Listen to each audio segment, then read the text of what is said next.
حضرت دحیہ قلبی رضی اللہ عنہ نہایت خوبصورت تھے۔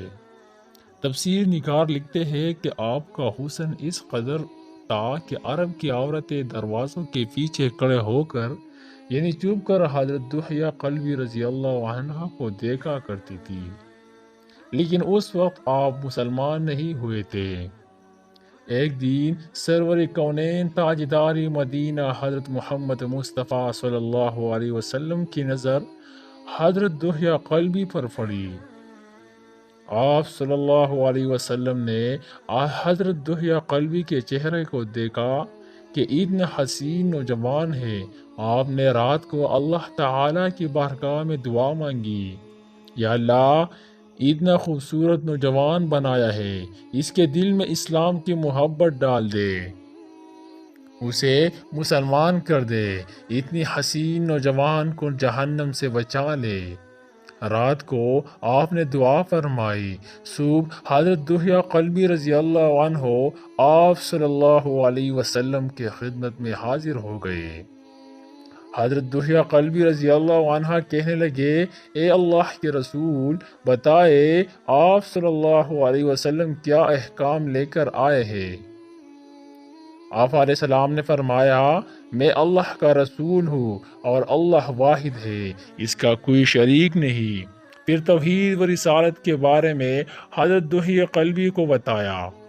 حضرت دحیہ نے کہا، اللہ کے نبی، میں مسلمان تو ہو جاؤں، لیکن ایک بات کا ہر وقت ڈر لگ رہتا ہے۔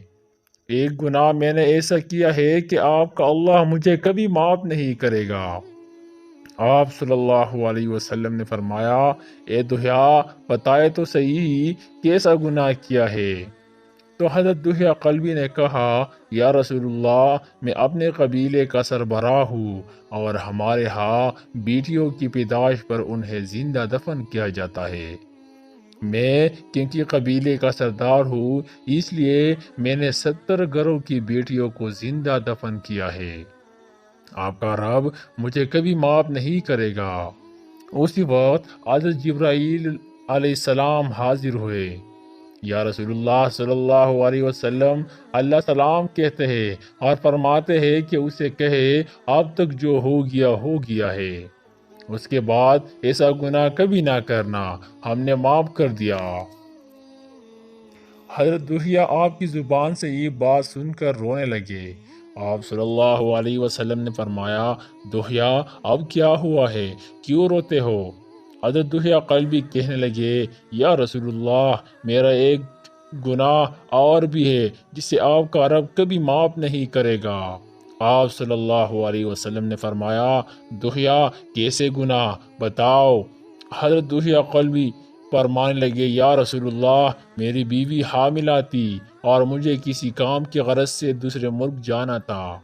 میں نے جاتے ہوئے بیوی کو کہا کہ اگر بیٹا ہوا تو اس کی پرورش کرنا، اگر بیٹی ہوئی تو اسے زندہ دفن کر دینا۔ دحیہ روتے جا رہے ہیں اور واقعہ سناتے جا رہے ہیں۔ میں واپس بہت عرصے بعد گھر آیا تو میں نے دروازے پر دستک دی۔ اتنے میں ایک چھوٹی سی بچی نے دروازہ کھولا اور پوچھا، کون؟ میں نے کہا، تم کون ہو؟ تو وہ بچی بولی، میں اس گھر کے مالک کی بیٹی ہوں۔ بچی نے کہا، آپ کون ہے؟ دحیہ فرمانے لگے، یا رسول اللہ صلی اللہ علیہ وسلم، میرے منہ سے نکل گیا، اگر تم بیٹی ہو اس گھر کی مالک کی تو میں مالک ہوں اس گھر کا۔ یا رسول اللہ، میرے منہ سے یہ بات نکلنے کی دیر تھی کہ چھوٹی سی اس بچی نے میرے ٹانگوں سے مجھے پکڑ لیا اور بولنے لگی، بابا بابا بابا، آپ کہاں چلے گئے تھے؟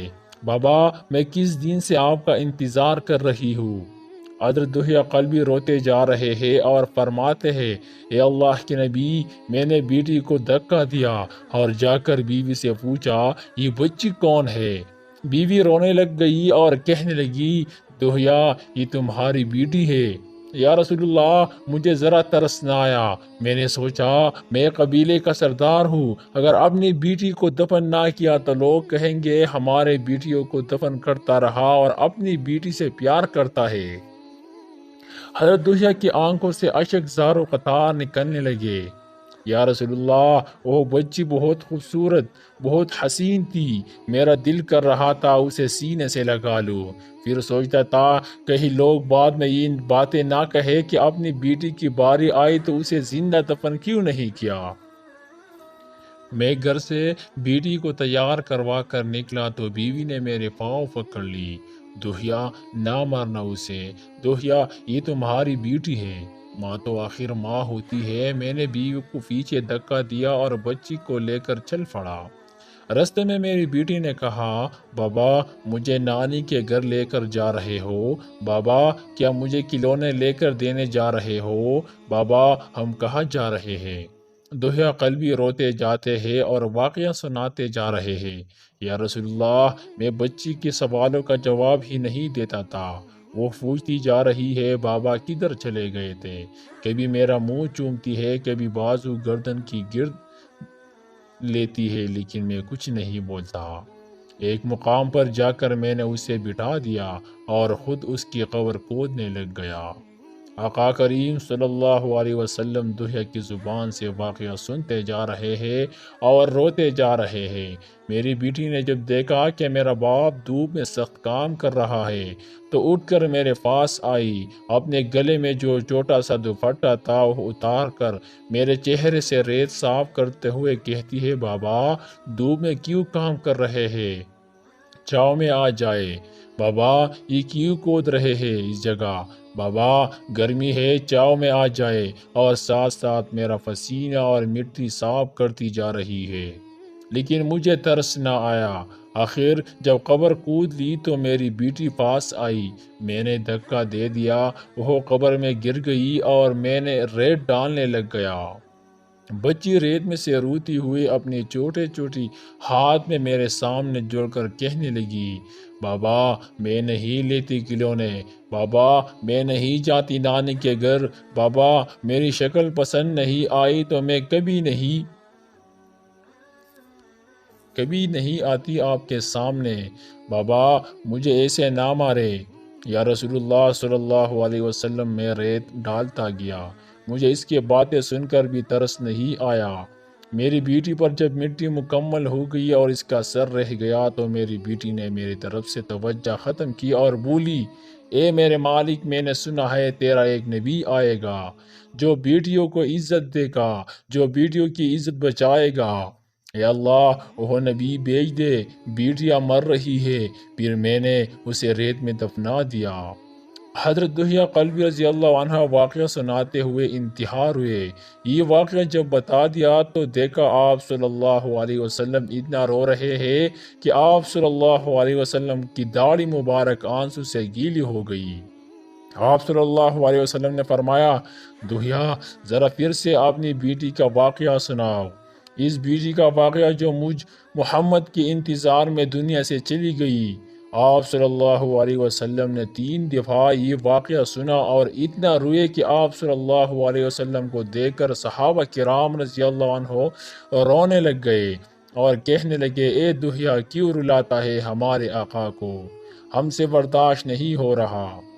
آپ صلی اللہ علیہ وسلم نے حضرت دوہیا سے 3 بار واقعہ سنا تو حضرت دوہیا کی رو رو کر کوئی حالت نہ رہی۔ اتنے میں حضرت جبرائیل علیہ السلام حاضر ہوئے اور فرمایا، یا رسول اللہ صلی اللہ علیہ وسلم اللہ سلام کہتا ہے اور فرماتا ہے کہ اے محبوب صلی اللہ علیہ وسلم دوہیا کو کہہ دے وہ اس وقت تھا جب اس نے اللہ اور آپ صلی اللہ علیہ وسلم کو نہیں مانا تھا، اب مجھ کو اور آپ کو اس نے مان لیا ہے تو دوہیا کے یہ گناہ بھی ہم نے معاف کر دیا ہے۔ اس کے بعد آپ صلی اللہ علیہ وسلم نے فرمایا، جس نے 2 بیٹیوں کی کفالت کی، انہیں بڑا کیا، ان کی فرائض ادا کی، وہ قیامت کے دن میرے ساتھ اسی طرح ہوگا جس طرح شہادت کی اور 7 والی انگلی آپس میں ہے۔ جس نے 2 بیٹیوں کی پرورش کی اس کی یہ اہمیت ہے، تو جس نے 3 یا 4 یا 5 بیٹیوں کی پرورش کی اس کی کیا اہمیت ہوگی۔ بیٹیوں کی پیدائش پر گھبرانا نہیں کرے، انہیں والدین پر بڑا مان ہوتا ہے اور یہ بیٹیاں اللہ کی خاص